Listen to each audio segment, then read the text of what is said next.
तो देखो डिटर्मिनेंट में क्या होता है, एक डिटर्मिनेंट में मल्टीप्लिकेशन नाम की चीज और होती है ना। बहुत सारी किताबों में आपको डराया जाता है। मैं आपको बताता हूं डिटर्मिनेंट में जो मल्टीप्लिकेशन होता है वो सेम होता है एज दैट ऑफ व्हाट, आपका मैट्रिक्स, मैट्रिक्स जैसे है ना।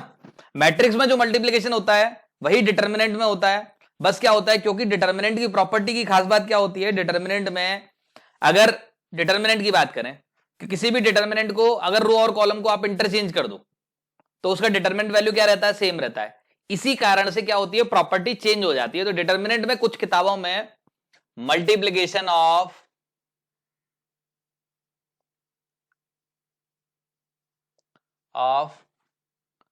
डिटर्मिनेंट, ठीक है। तो ओरिजिनल मेथड तो वो होता है जो आप मैट्रिक्स में पढ़ते हैं। मैट्रिक्स में मेथड क्या होता है, रो इंटू कॉलम। आप तो कोशिश करना यही करो, क्योंकि क्या है अपने को याद रहता है ना। ऐसा नहीं है कि ये खाली यही होता है, इसके अलावा बाकी इसमें, क्योंकि मैट्रिक्स की प्रॉपर्टी क्या होती है, अगर देखो मान लो आपका डिटर्मिनेंट है ना, डिटर्मिनेंट, ये डिटर्मिनेंट मैंने शॉर्ट में लिखा है, ठीक है। मान लिया अगर आपने एक ए डिटर्मिनेंट बोला, एक आपने बी डिटर्मिनेंट बोला, ठीक है। अब डिटर्मिनेंट की खास बात क्या होती है, अगर ए डिटर्मिनेंट है तो उसको जनरली क्या लिखते हैं, रो इंटू कॉलम, मतलब जनरली इस फॉर्मेट का होता है। लेकिन खास बात क्या होती है, ए का डिटर्मिनेंट जो होता है वो उसके ट्रांसपोज के डिटर्मिनेंट के बराबर होता है। इसका मतलब रो कॉलम बन गई, कॉलम रो बन गई। जनरली क्या होता है, रो इंटू कॉलम होता है, ये भी रो इंटू कॉलम होता है। लेकिन क्या होता है, डिटर्मिनेंट की प्रॉपर्टी क्या कहती है कि इसे आप कॉलम इंटू रो भी लिख सकते हो। कॉलम इंटू रो मतलब रो को कॉलम बना दिया, कॉलम को रो बना दिया। सेम चीज इसे आप रो इंटू कॉलम लिख सकते हो। तो इसका जो प्रोडक्ट हो गया, देखो पहले क्या था प्रोडक्ट, पहले प्रोडक्ट था आपका रो इंटू कॉलम, इसका रो इसका कॉलम। अभी देखो प्रोडक्ट क्या हो गया, कॉलम इंटू कॉलम हो गया कि नहीं हो गया। अभी क्या हो गया, फिर यहां से अगर आप लिखोगे तो कॉलम इंटू रो, और यहां पर क्या लिख सकते हो, कॉलम इंटू रो लिख सकते हो। तो देखो कॉलम इंटू रो भी हो गया, ठीक है। सेम चीज अगर आप लिखोगे तो रो इंटू कॉलम लिखोगे, ठीक है। फिर यहां पर क्या लिखोगे, कॉलम इंटू रो लिख दो। तो इसमें रो इंटू रो भी होता है, समझ गए। तो डिटर्मिनेंट में क्या होता है अपना, जब हम लिखते हैं इसको, तो डिटर्मिनेंट क्या करता है, चार तरीके से मल्टीप्लिकेशन होता है। असली में तरीका एक ही है, लेकिन ये क्या है, ये डिटर्मिनेंट की प्रॉपर्टी है। कुछ लोग बड़ा भोकाल मारते हैं, खतरनाक भोकाल मतलब समझे ना, खतरनाक मतलब अपनी तारीफें करते हैं कि भाई, है ना। हाँ भोकाल मचाते हैं, मतलब हो सकता है तुम्हें समझ में आता हो, हमारी भाषा होती है, हमारे कभी कभी यूपी में बोलते हैं। तो वो कहते हैं कि भाई हमने डिटर्मिनेंट के चार मेथड सिखा दिए। वो कहते हैं हमने क्या सिखाया, हमने रो इंटू रो भी सिखाया, कॉलम इंटू कॉलम भी बताया, है ना। तो ओरिजिनली वो एक ही मेथड होता है, बट क्या होता है, ये प्रॉपर्टी होती है। तो डिटर्मिनेंट को अपन रो इंटू रो भी कर सकते हैं, या फिर कॉलम इंटू कॉलम भी कर सकते हैं, या फिर आप क्या कर सकते हैं, रो इंटू कॉलम तो हो गया, या फिर कॉलम इंटू रो। तो इसको लिखने का अपने को काम नहीं है, ये सिर्फ मैंने आपको समझाने के लिए बोला था। तो डिटर्मिनेंट में ये चार मेथड नहीं होते, असली में ये एक ही मेथड होता है। बस ये क्या होते हैं, ये सब डिटर्मिनेंट की प्रॉपर्टी के कारण इसके रिजल्ट आते जाते हैं, ठीक है ना। बस इतनी सी चीज है, ठीक। क्या चीज, इसके बाद अपन इसके कुछ छोटे छोटे से बढ़िया बढ़िया सम्स करते हैं ना, जो अपन ने लास्ट टाइम पे प्रॉपर्टी पढ़ी थी ना मैट्रिसेस की, उस पर बेस्ड है ना। ये छोटा सा सम है, उसको अटेम्प्ट करो, है ना। सिंपल सा सवाल है। 21 नहीं, चेक कर लेते हैं, देखने क्या आता है। सिंपल सा सवाल है, अपने को क्या करना है, जैसे दिख रहा है ये 2 2 नजर आ रहा है, तो सबसे पहला काम क्या करो, इसमें से सब्ट्रैक्ट कर दो। R2 goes to minus R3, ये ट्रांसफॉर्मेशन लगा दिया।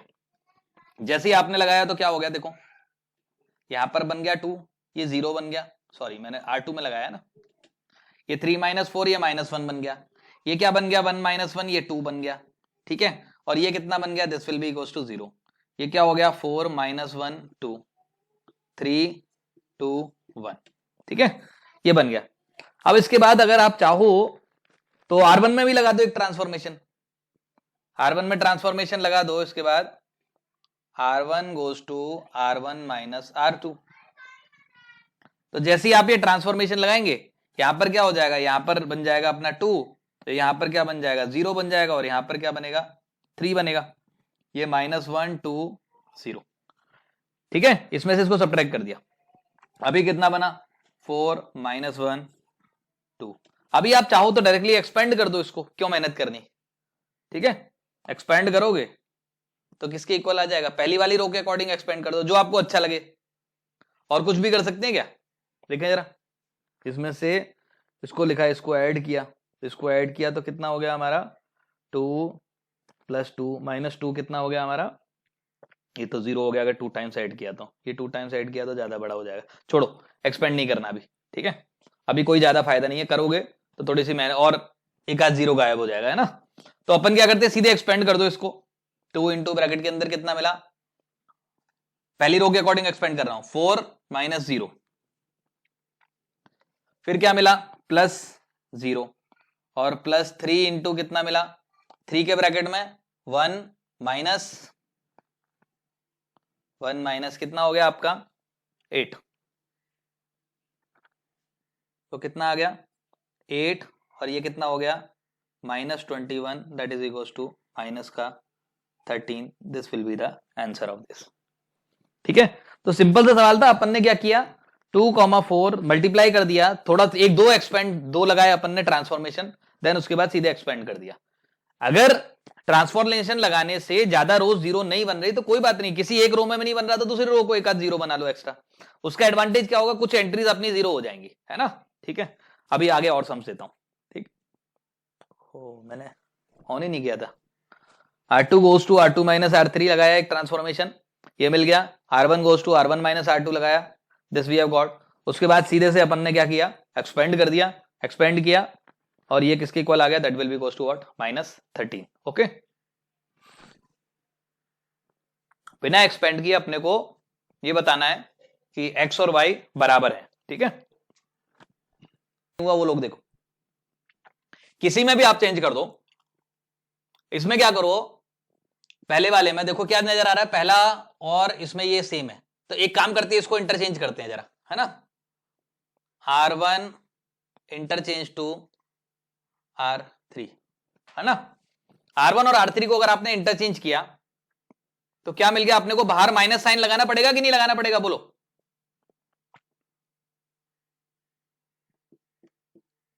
ये अपना x बन गया, ठीक है।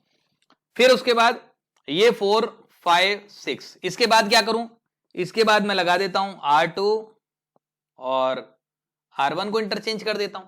R2 और R1 को इंटरचेंज करूंगा तो क्या मिलेगा, देखो मेरे को, जैसे ही मैंने इंटरचेंज किया मेरे को ऐसा मिलेगा, this will be equals to what 4 5 6 7 8 9 1 2 3, और ये एज इट इज कैसा नजर आ रहा है, identical to what y, hence proved, सवाल खत्म। छोटा सा सवाल था, क्या कह रहे हो बेटा, 100% आ जाएगा, कोई दिक्कत। तो छोटा सा सम दिया है, दोनों सम को ट्राई करो, है ना, और आंसर बताओ जल्दी से, 5 मिनट का टाइम। चलो रिकॉर्डिंग ऑन कर रहा हूं, है ना। देखो पहला वाला बड़ा सिंपल सवाल है, आप पहले रो में से क्या निकाल लो, 2 4 कॉमन निकाल लो, और तीसरे रो में से 5 कॉमन निकाल लो। जैसे ही पहले रो में से आप 4 कॉमन निकालेंगे तो 4 तो बाहर आ जाएगा, 4 हो गया, बाहर आ गया, अंदर क्या बचा 1 2 4, ओके। फिर ऐसे ही अगर आप तीसरे रो में से 5 कॉमन निकालेंगे तो 5 भी बाहर आ जाएगा। अब ये 5 बाहर आया, क्या मिला 1 2 4, और आप ध्यान से देखो 2 3 4, दो रो आइडेंटिकल हो गई, 2 रो आइडेंटिकल,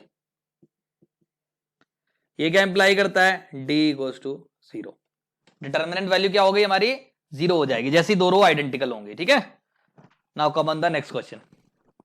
तो अपन ने क्या किया, ये ट्रांसफॉर्मेशन लगा दिया, R3 goes to R3 minus R2, है ना, और R2 goes to R2 minus R1, इसके बाद ये लगाया, ठीक है। तो जैसे ये लगाया तो 1 + x 8 0, अब अगर आपकी इच्छा है तो एक और ट्रांसफॉर्मेशन लगा दो, है ना, और नहीं है इच्छा तो डायरेक्टली सॉल्व कर लो, ठीक, लगा देते हैं, चलो आ जाएगा, क्यों नहीं आएगा, 2 सेकंड रुको, मैं रिकॉर्डिंग कर दूं एक बार कंप्लीट, उसके बाद बताता हूं आपको, है ना, ठीक। तो इसके बाद आपकी इच्छा है तो R2 goes to R2 minus R3 लगा दो, देखो बढ़िया अच्छा दिख रहा है ना, मेरे ख्याल से ये भी 1 है, ये भी 1 है, यहां भी 1 हो गया, यहां भी 1 हो गया, यहां 4 है, तो R2 गोज टू लगा दो क्या, R2 माइनस R3, नहीं तो R3 goes to R3 minus R2 लगा दो, मजे आ जाएंगे। कितना मिला अपने को 1 प्लस एक्स 8 0, और ये मिला अपने को 1, ये 0 मिल गया, ये 1 मिल गया, ठीक है। यहां पर 0 मिलेगा, यहां पर 4 मिलेगा, यहां पर भी क्या हो जाएगा 0 हो जाएगा। अभी आप क्या करो सीधे से एक्सपेंड कर दो, कौन से रो के अकॉर्डिंग, थर्ड वाले रो के अकॉर्डिंग, क्योंकि थर्ड रो में मैक्सिमम नंबर ऑफ जीरोज है। प्लस माइनस प्लस बराबर कितना हो गया 24। अब इसको एक्सपेंड करते हैं, प्लस माइनस प्लस, तो प्लस माइनस माइनस में क्या मिला 4 इंटू कितना मिला 1 plus x into 1, 1 plus x into 1 minus 0 into 1 plus x that is equal to what आपका 24। तो यहां से जो x कैलकुलेट होकर आया that will be equal to what -7। तो जिन जिन बच्चों का -7 आंसर आ रहा था उनका answer as it is right है। ओके, बोलो क्या,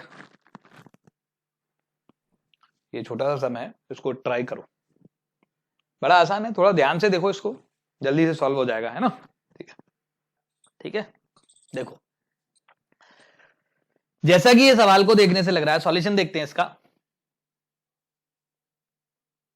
जैसा कि मुझे देखने से लग रहा है अगर इन दोनों में से मैं क्या करूं b कॉमन निकाल लूं तो क्या बचेगा b माइनस ए, इसमें से क्या कर लूं a कॉमन निकाल लूं तो क्या बचेगा b माइनस ए, इसमें से कॉमन निकाल लूं तो क्या बचेगा b माइनस ए बचेगा, c कॉमन निकाला तो। सेम चीज अगर आप यहां पर देखो तो यहां भी क्या होगा, c कॉमन निकाला b माइनस ए, b कॉमन निकाला b माइनस ए कॉमन निकाला b माइनस ए। तो अपन क्या करते हैं कॉलम नंबर 1 और कॉलम नंबर 3 से b माइनस ए को बाहर निकाल लेते हैं, या थोड़ा सा एक लाइन खर्च करने के बाद निकालते हैं। ओके, तो थोड़ी सी फील आएगी। ये क्या मिला अपने को b into B minus A, फिर क्या मिल गया अपने को a into B minus A, फिर क्या मिला अपने को c इंटू बी माइनस ए।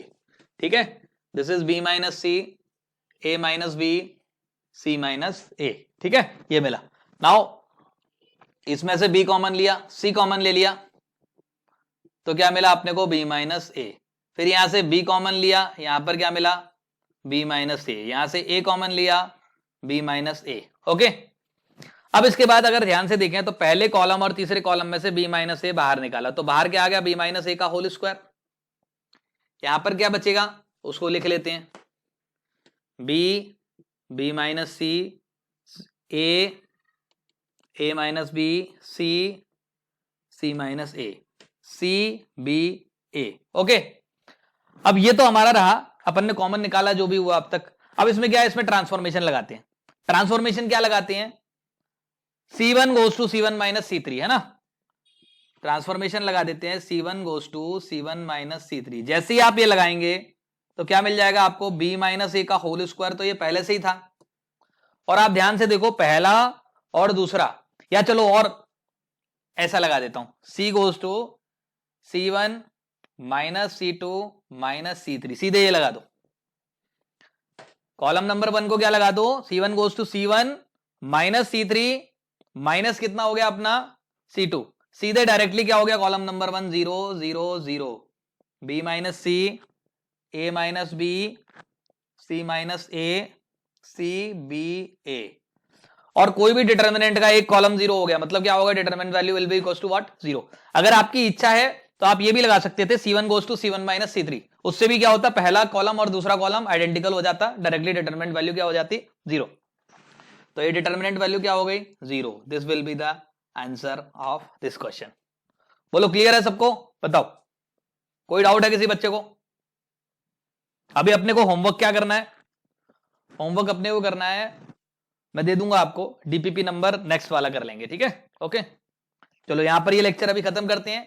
इस लेक्चर के डिटर्मिनेंट के बचे हुए सम्स जो हैं वो अपन नेक्स्ट टर्न पे करेंगे। ओके, और उसके बाद क्रेमर रूल और आगे की चीजें इस डिटर्मिनेंट में अपन पढ़ेंगे। ओके, चलो गुड बाय।